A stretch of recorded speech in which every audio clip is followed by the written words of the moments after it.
Kill Team. Let's talk about Kill Team. So, I had a chance to play the new edition of Kill Team, their third edition, with my brother, and we did it online, hence the low quality of the pictures in this video, but anyway. And I just wanted to talk about the game itself that we played, and then maybe afterwards give my kind of first impressions of what I thought of Kill Team. So, for the mission itself, you'll see there is 5 objectives on the map, and one of the new mission types is once you've collected 3 of the objectives, the first person to collect the 3 objectives wins the game. It takes you to sit on the objective for like a turn to take it or whatever. On the right hand you have the Guard, which is what I was playing as, and on the left you have the Chaos, which is played by my brother who's hosting the game. And yeah, so for the Chaos guys, what my brother's done is he's taken three Chaos Space Marines, one with the Plasma, one with the Bolter, and he's put them up on the top left. And he has a bunch of cultists down at the bottom with heavy subbers and things like that. I decided to break my team into two Kill Team squads as well. I believe the deployment for this game was actually corner deployment, so we actually had deployment in the 2 separate corners. So at the bottom of the screen you'll see I've divided my team there. I've got a couple of Guard, I have a Plasma Gun, a Flamer, and then not seen in the scene, hidden behind the church on the top right, is actually another squad which has my Voxcaster, my Sergeant, like more Guardsman, Flamer, possibly a Plasma guy, but definitely a Sniper. I was very cautious about bringing a Sniper into a game where I'm going up against Space Marines, essentially, but my brother recommended the Sniper that's vastly improved in this edition, so I decided I'd give it a go. And right, so how did the game go? Well, I suppose the what I did throughout the game is I used move, because I was concerned that my Guard were really going to struggle against the Space Marines and the vast number of cultists that in a prolonged battle that they would actually lose. And I consider myself, in terms of 40k, I consider myself a Guard player. And the way you play Guard is you just charge waves and waves of men in. Loads of men can die, but you hit the objective. So that was the way I was playing. So I moved in the bottom of the screen. I moved in a bunch of Guardsmen first, keeping my special weapons like the Flamer and so on behind for when the engagement would occur with the cultists. And likewise at the top, I was moving my Guardsmen first, trying to keep them on the objective. Kept my Sniper back. And yeah, you may not see this on the picture, but I'll try and highlight it. But there's actually on the cultist side, there is a doorway and then a window that they can see through. So I decided just to move my Guard up as far as I could, with the first Guardsman not really having any cover, and then like the second Guardsman having cover from the previous, and so on, just to get as close as possible to the objective. And then the other half of my team on the bottom right would actually make a run for the church once I secured the objective on the middle of the screen at the bottom. And yeah, basically the cultists stayed back.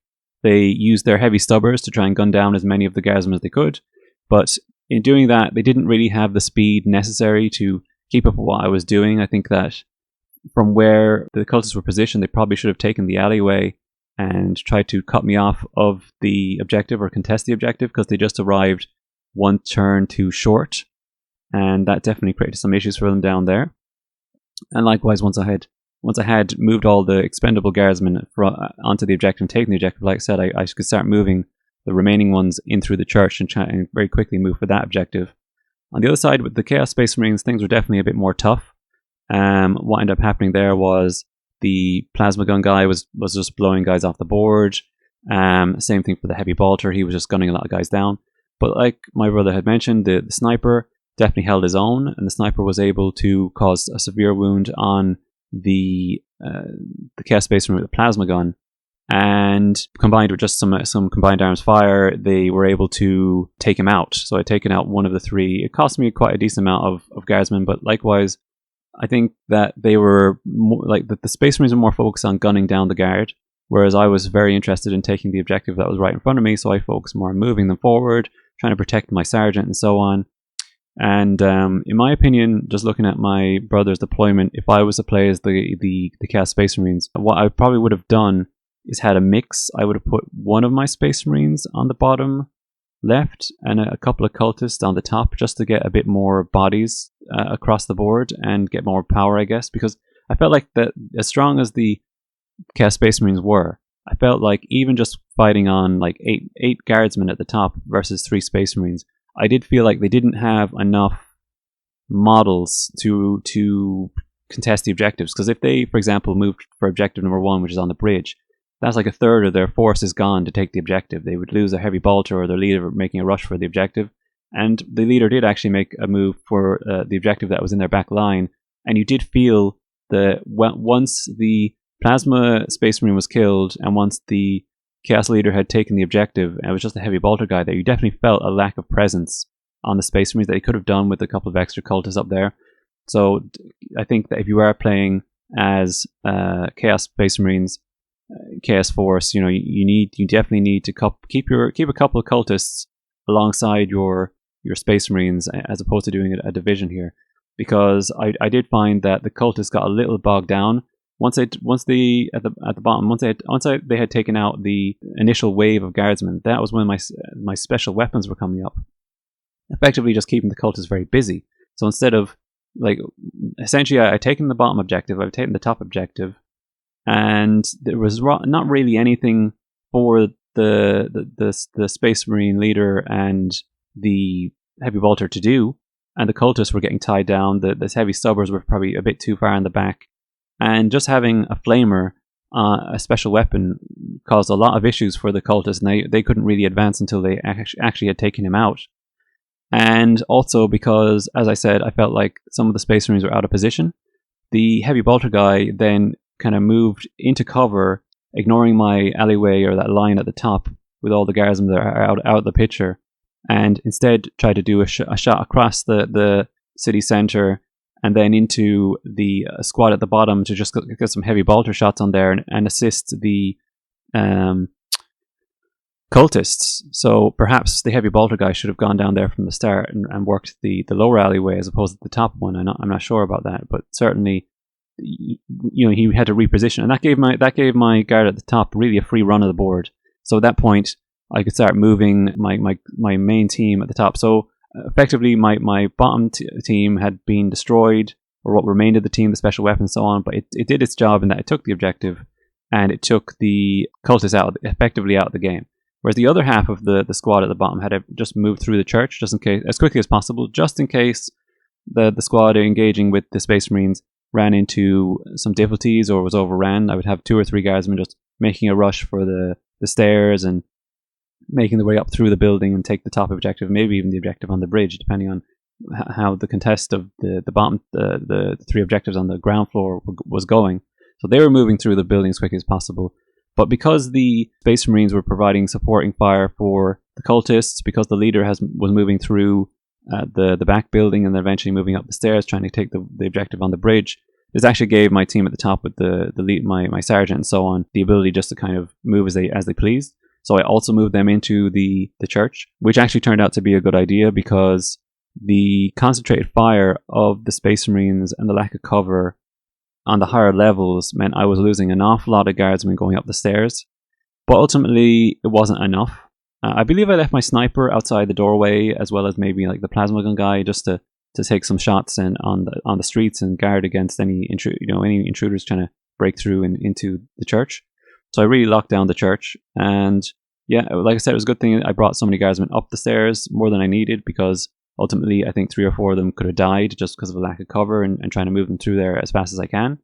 And yeah, once I took that objective, my brother kind of realized, oh, this game is complete, because even though I've killed half your team or more, you've taken 3 objectives, and we could have just rolled out the dice. But it was getting a little late at that stage, and we decided just to call it there. I mean, the game was decided, so yeah, we just left it there. And yeah, my impressions of the new Kill Team 3rd Edition are quite positive, to be honest with you, because the rules are different. They are quite different from playing 40k.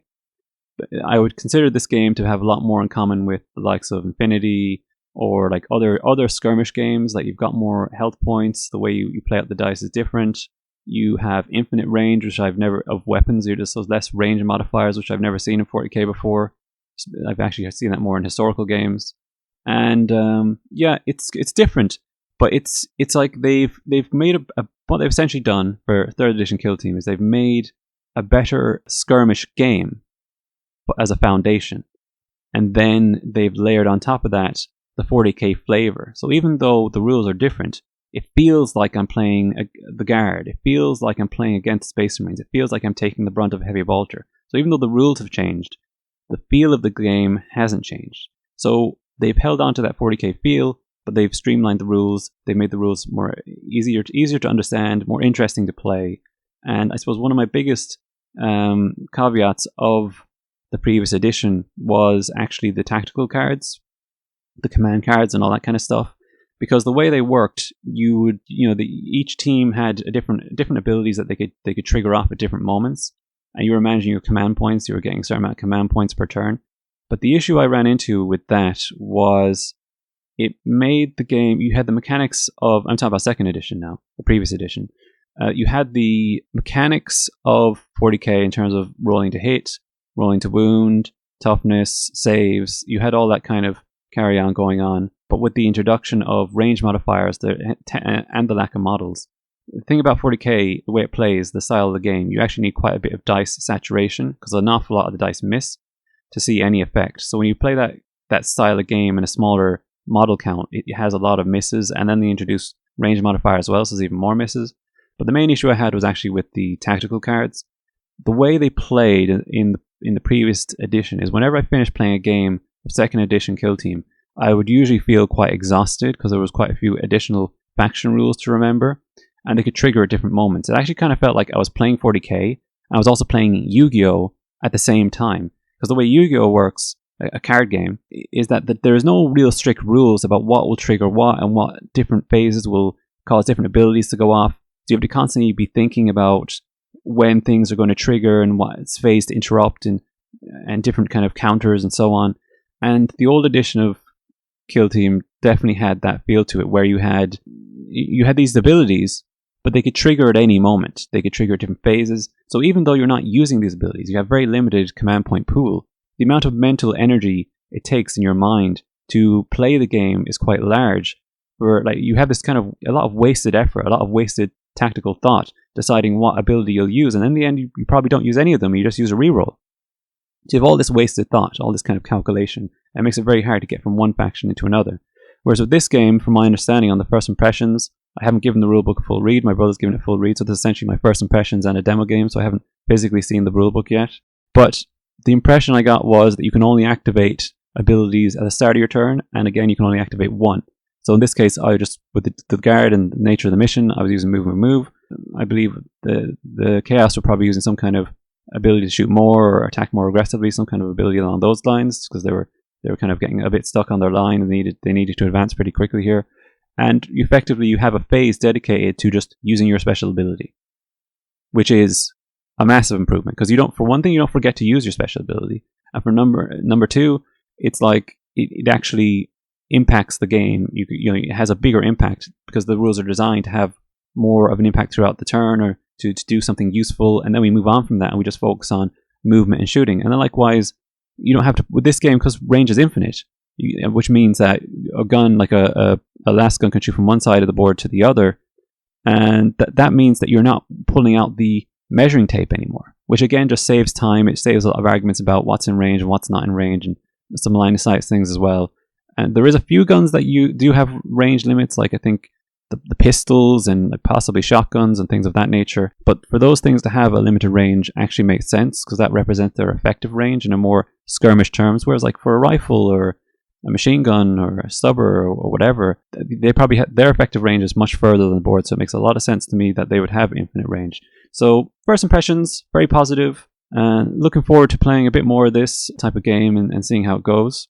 And let me know if you're interested in this kind of video, what your thoughts are on 3rd edition. If you enjoy it, I'll definitely make a few more videos like this and see if we can get maybe some higher quality pictures in the future. But I say, any picture is better than no picture. So yeah, that's it for now. So thanks for watching. If you hadn't had a chance to give 3rd edition a go, and someone gives you the option of a demo game, I definitely recommend it.